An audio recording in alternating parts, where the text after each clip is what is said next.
अस्सलाम वालेकुम students. Chemistry class 9 national curriculum of Pakistan chapter 2 matter, इसकी हम एक्सरसाइज सॉल्व करेंगे। आज शुरू करते हैं क्वेश्चन 1। ये एमसीक्यूज हैं, इनको सॉल्व कर लेते हैं। पहला एमसीक्यू है हमारे पास, anything that has mass and occupies space is called. Option हमारे पास दिए गए हैं। स्टूडेंट्स आप जानते हैं कि ये मैटर की डेफिनेशन दी गई है, तो इसलिए हमारे पास दुरुस्त ऑप्शन यहाँ पर मैटर है। नेक्स्ट पार्ट है, following are states of matter. हमारे पास ऑप्शन है gas, liquid, solid, all of these.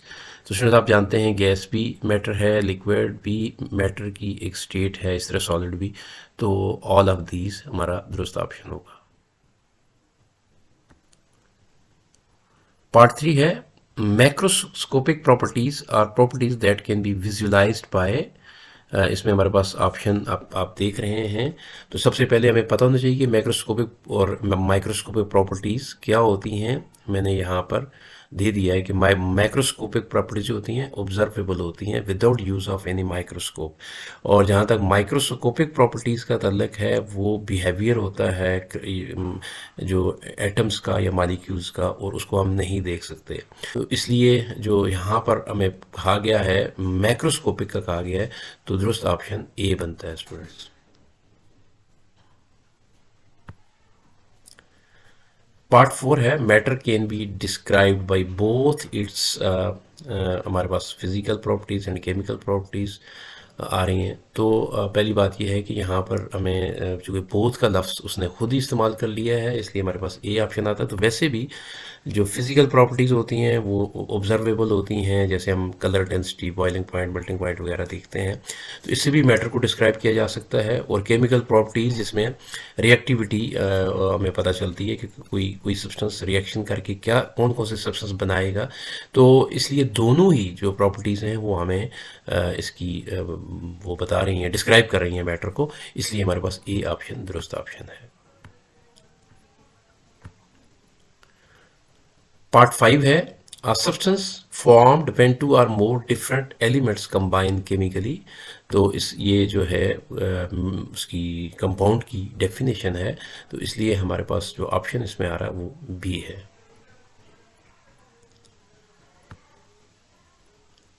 Next question 2 है, गिव शॉर्ट आंसर्स। और इसका पार्ट नंबर 1 हम शुरू करते हैं। Can you write the formula of the carbon dioxide gas that we exhale. तो एक्सहेल, वैसे कार्बन डाइऑक्साइड हम एक्सहेल ही करते हैं, क्योंकि ऑक्सीजन हम इनहेल करते हैं ब्रीदिंग के दौरान, और कार्बन डाइऑक्साइड को एक्सहेल करते हैं। तो कार्बन डाइऑक्साइड को वो फार्मूला बेसिकली पूछ रहा है आपसे। तो डाइऑक्साइड का मतलब होता है दो ऑक्सीजन एटम्स, तो कार्बन के साथ दो ऑक्सीजन एटम्स जुड़े होते हैं, और इस तरह से कार्बन डाइऑक्साइड का फार्मूला बन जाता है। बड़ा मुख्तसर सा सवाल था, इसलिए इसका कोई और इसमें लिखने की ज़रूरत नहीं है। पार्ट 2 है, define the element, compound, mixture. इन तीनों को डिफाइन करना है। सबसे पहले हम एलिमेंट को डिफाइन कर लेते हैं। A pure substance made of the same type of atoms. Same type से मुराद यहाँ पर उनका एटॉमिक नंबर सेम होता है। तो जैसे कार्बन है, ऑक्सीजन है, तो ये एलिमेंट की एग्जांपल्स हैं। इसके बाद हम कंपाउंड की बात कर लेते हैं। तो कंपाउंड मैंने लिखा है कि when two or more different atoms combine chemically a new substance is formed, it is called compound. और जैसे हाइड्रोजन और ऑक्सीजन जब रिएक्ट करते हैं आपस में, तो वाटर बन जाता है। तो ये हमारे पास कंपाउंड है, और मतलब ये केमिकल रिएक्शन हुआ है हाइड्रोजन और ऑक्सीजन का। इसके बाद हम मिक्सचर की बात कर लेते हैं। तो मिक्सचर में क्या है कि ये फिज़िकल कम्बिनेशन है दो या दो से ज़्यादा सब्सटेंसेस का, इसमें कोई केमिकल रिएक्शन नहीं होता। और इसकी एग्जांपल आप जैसे सॉल्ट और वाटर को आप मिक्स कर दें, या सैंड एंड वाटर को मिक्स कर दें, तो ये मिक्सिंग है, सिंपल मिक्सिंग है, इसमें कोई केमिकल रिएक्शन नहीं है। अब हम पार्ट 3 देख लेते हैं, differentiate between compound and mixture. तो मैंने ये डिफ्रेंशिएट करने के लिए कोई 3-4 पॉइंट्स आपके लिए लिख लिए हैं। तो अगर आप 3 नंबर का क्वेश्चन आता है तो 3 पॉइंट्स तो आपको लिखने ही चाहिए। तो मतलब आप पहले सबसे पहले तो इसकी डेफिनेशन लिख दी है, और उसके बाद मैंने कंपाउंड के बारे में लिखा है कि इसमें कंपोजिशन फिक्स होती है, यानी कि जो एटम्स की तादाद है वो फिक्स है। जैसे आपने देखा कि H2O वाटर का फार्मूला है, हाइड्रोजन के हमेशा 2 एटम्स और ऑक्सीजन का 1 होगा, तो ये एक फिक्स्ड कंपोजिशन है। लेकिन अगर मिक्सचर होगी तो मिक्सचर में आप ज़ाहिर है जो जो मर्जी जितना चाहे डाल दें, मिक्स कर दें, कोई आपको वो नहीं ज़रूरत नहीं, मतलब उसमें कंपोजिशन को फिक्स रखने की ज़रूरत नहीं होती है, तो वेरिएबल होती है। तो इसी तरह से जब जब एक कंपाउंड बनता है तो कंपाउंड अपने एलिमेंट्स जिन एलिमेंट्स से मिल के बना हुआ है उनसे बिल्कुल डिफरेंट होता है। लेकिन अगर हम मिक्सचर में देखें तो जो सब्सटेंसेस वहाँ पर मौजूद होते हैं वो अपनी इंडिविजुअल प्रॉपर्टीज़ को मेंटेन रखते हैं, उनको रिटेन करते हैं। और कंपाउंड के जो कॉन्स्टिट्यूएंट्स एलिमेंट्स हैं उनको हम फिजिकल मेथड के साथ अलग नहीं कर सकते, सिर्फ केमिकल रिएक्शन से हम उसको अलग कर सकते हैं। लेकिन मिक्सचर के जो कंपोनेंट्स होते हैं उनको हम फिजिकल मेथड जैसे फिल्ट्रेशन है, एवोपरेशन है, मुख्तलिफ तरीक़ों से आप उनको अलहदा कर सकते हैं। एग्जांपल्स भी दी गई हैं, जैसे वाटर, कार्बन डाइऑक्साइड वगैरह इस कंपाउंड की एग्जांपल्स हैं। और अगर हम शुगर और वाटर को मिक्स कर दें तो ये एक मिक्सचर है, सॉल्यूशन भी कहलाता है, लेकिन सॉल्यूशन भी तो मिक्सचर ही होता है। और इसके अलावा ऑयल वाटर को हम मिलाएं तो वो भी एक मिक्सचर बनता है। आगे बढ़ते हैं जी। और पार्ट 4 है differentiate between concentrated and dilute solutions. इसके लिए भी मैंने एक छोटा सा टेबल आपके लिए बनाया है। तो जो इसमें होता है सल्यूट और सॉल्वेंट की रेशो होती है ना, वो कंसनट्रेटेड सॉल्यूशन में बहुत ज़्यादा रेशो होती है, ये और डाइल्यूट में बहुत कम होती है। आप ऐसे समझ लें बेटा कि अगर आप शुगर और वाटर का एक सॉल्यूशन बनाना चाहते हैं तो एक एक मतलब उसकी जो टोटल अमाउंट है सॉल्यूशन की वो एक जैसी हो, दो सॉल्यूशन आप बनाएं, एक में आपकी जो शुगर है वो ज़्यादा मकदार में डली हुई हो और दूसरे में बहुत थोड़ी सी डली हुई हो। तो अब ज़रा जिसमें ज़्यादा शुगर है यानी उसमें सल्यूट ज़्यादा है, इट्स मीन वो कंसनट्रेटेड सॉल्यूशन है, और दूसरे वाला डाइल्यूट है।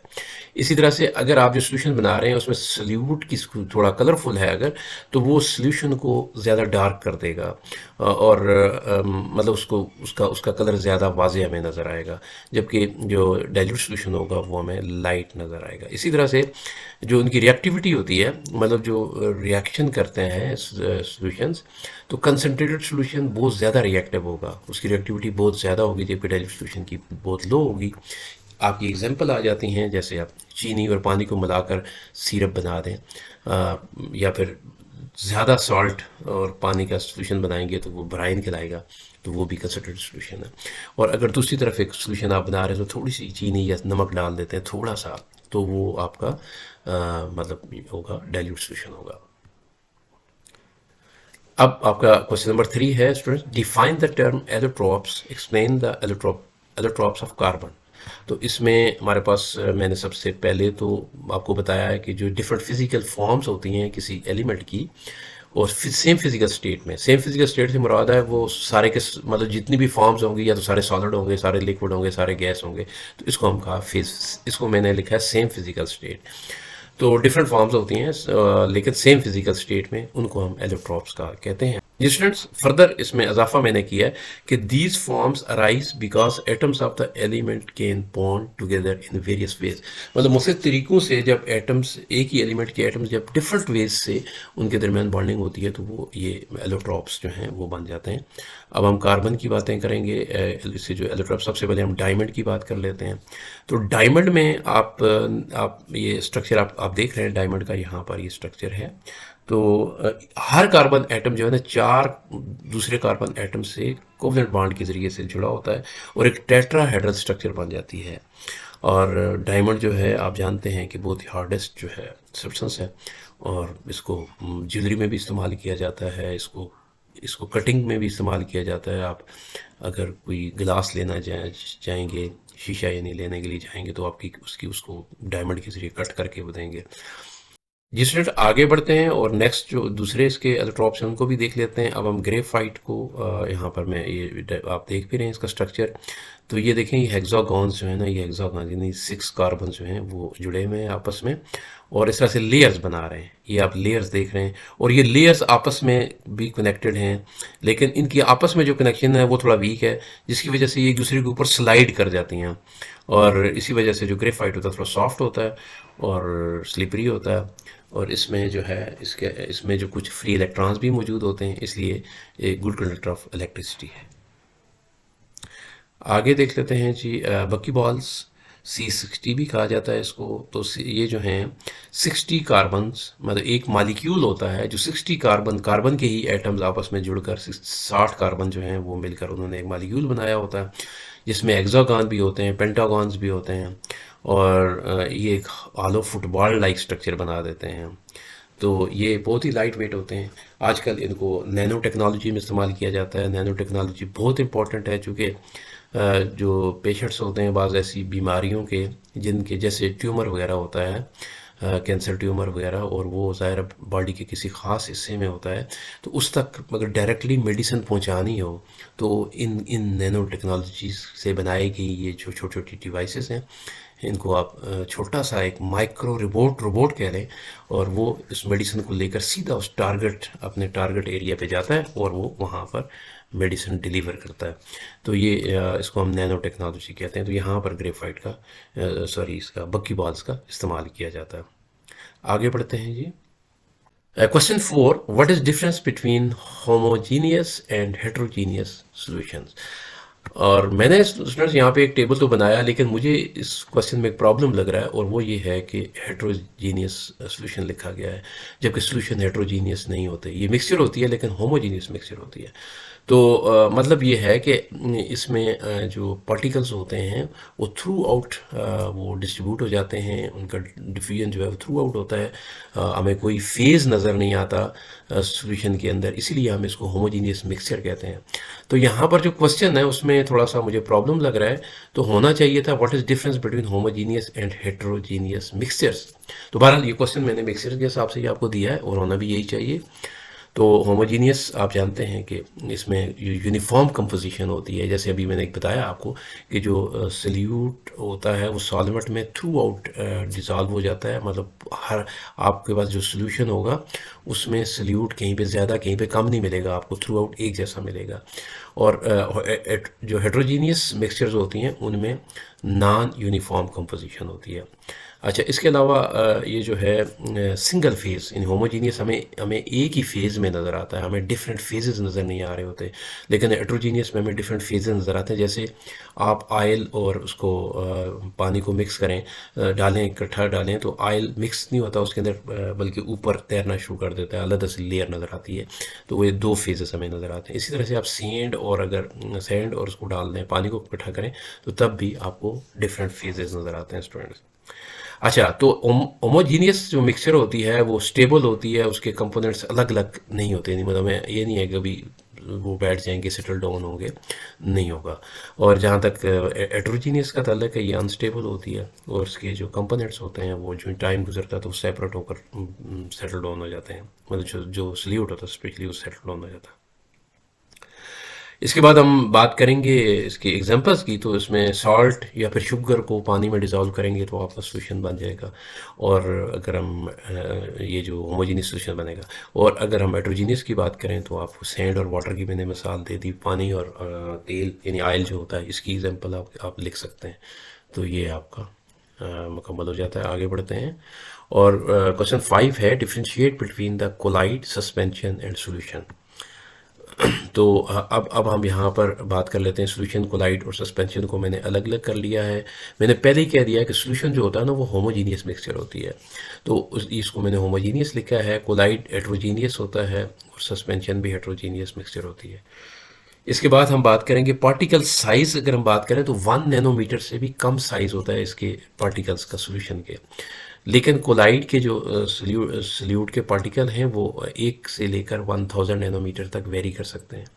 और सस्पेंशन की अगर बात करें तो वो 1000 से भी ग्रेटर होता है, मतलब उसका साइज़। तो यानी 1000 नैनोमीटर से भी उसका साइज़ लार्ज होता है।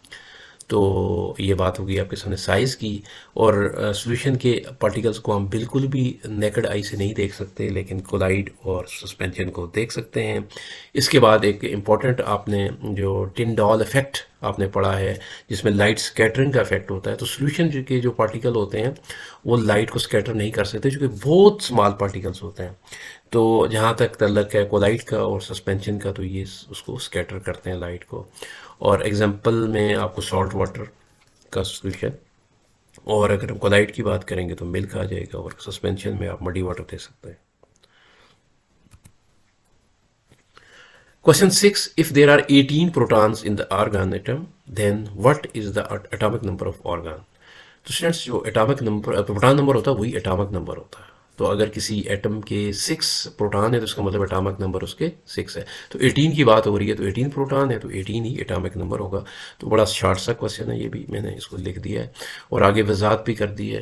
पहले लिख दिया मैंने atomic number of argon is 18, और फिर मैंने आगे उसको एक्सप्लेन किया कि proton number is called atomic number. बहरहाल ये आपकी एक्सप्लेनेशन के लिए, आपके अंडरस्टैंडिंग के लिए। आगे बढ़ते हैं और हमारे पास आ जाता है question 7। Describe the states of matter with examples. तो 4 स्टेट्स हैं, आप जानते हैं कि matter, there are 4 states of matter, और मैंने इनको आगे लिखा which are determined by the arrangement and behaviour of particles. तो मतलब मैटर के जो पार्टिकल किस तरह से अरेंज हुए हुए हैं, तो और उनका बिहेवियर क्या है, उससे उनकी स्टेट का हमें पता चलता है।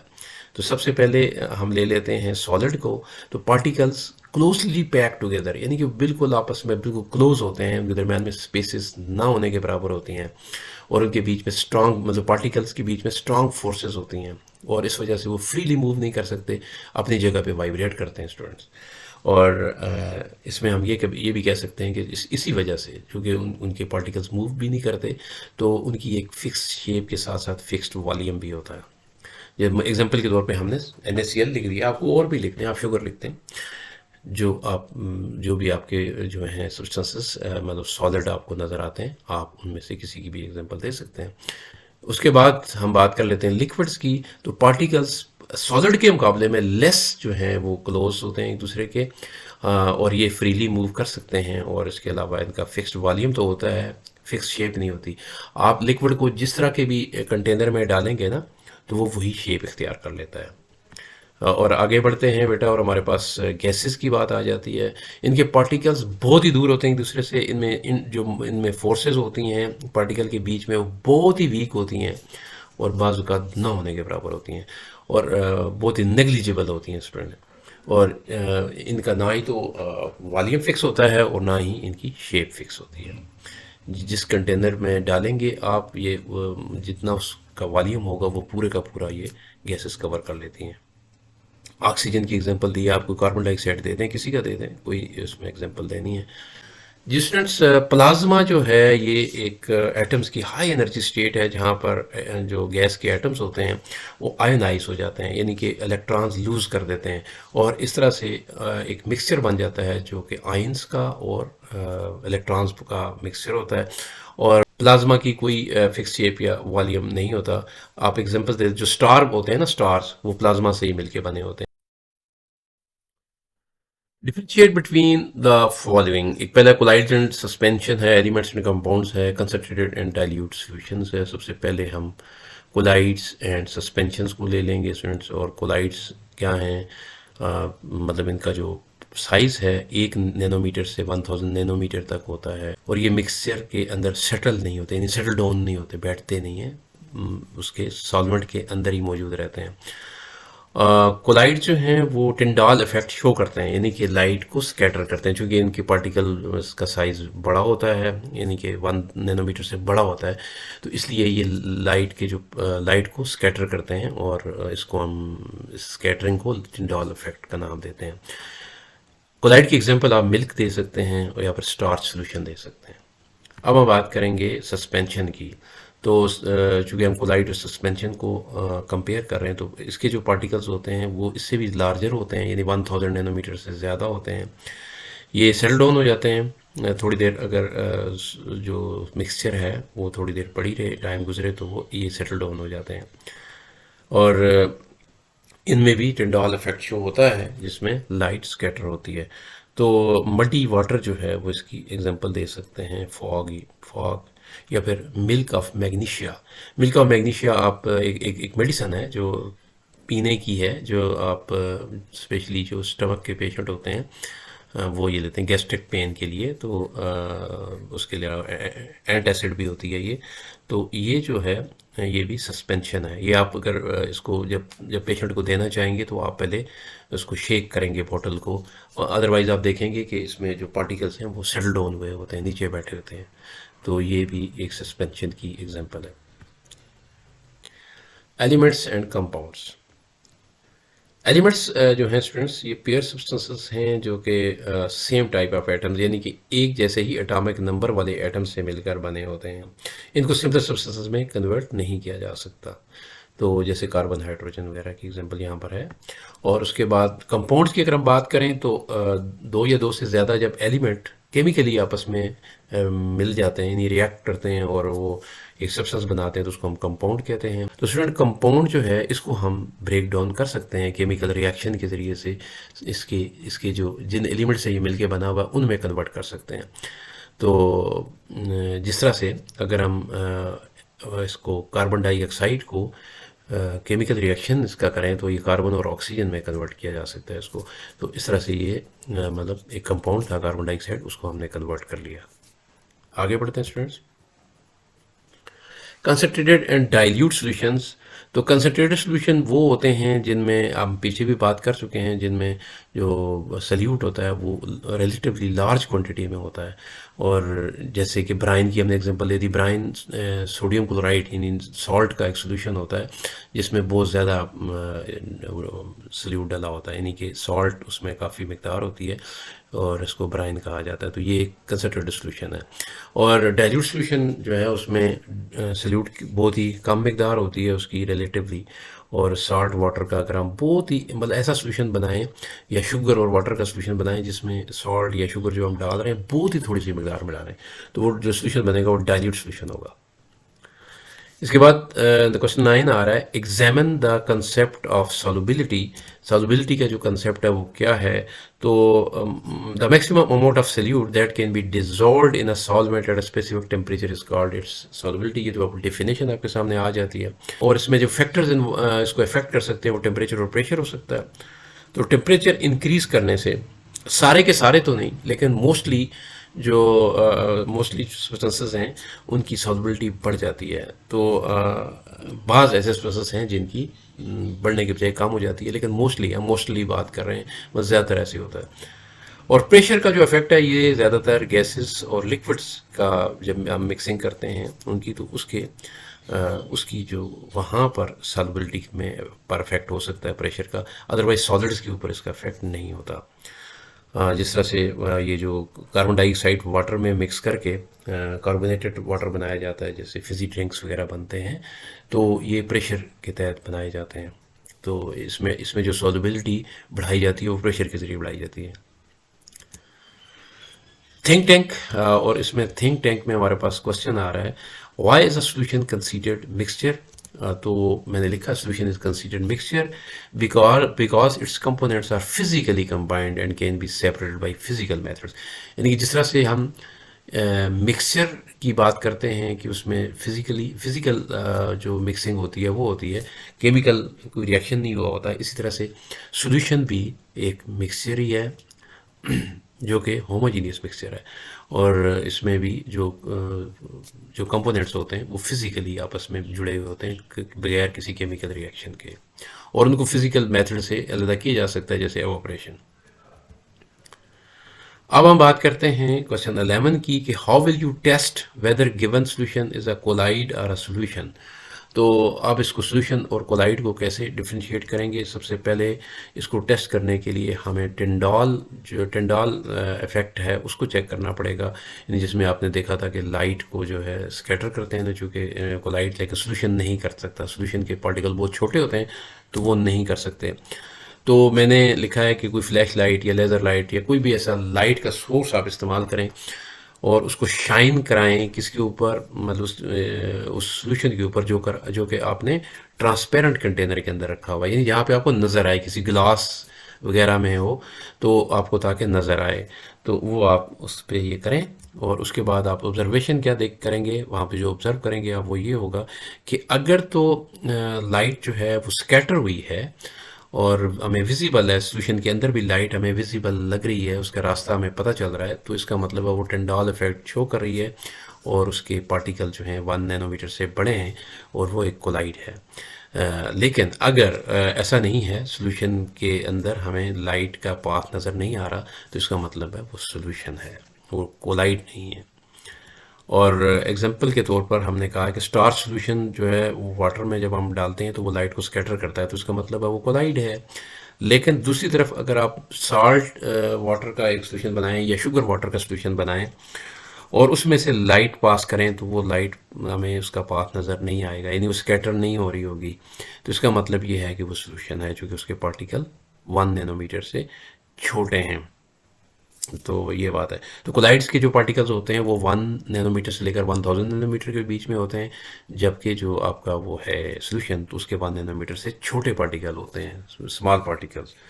तो स्टूडेंट्स, आज आपकी ये एक्सरसाइज जो है वो मुकम्मल हो गई है। कि एक और एक्सरसाइज के साथ बहुत जल्द आपके साथ फिर मुलाकात होगी। उस वक्त तक खुदा हाफिज़।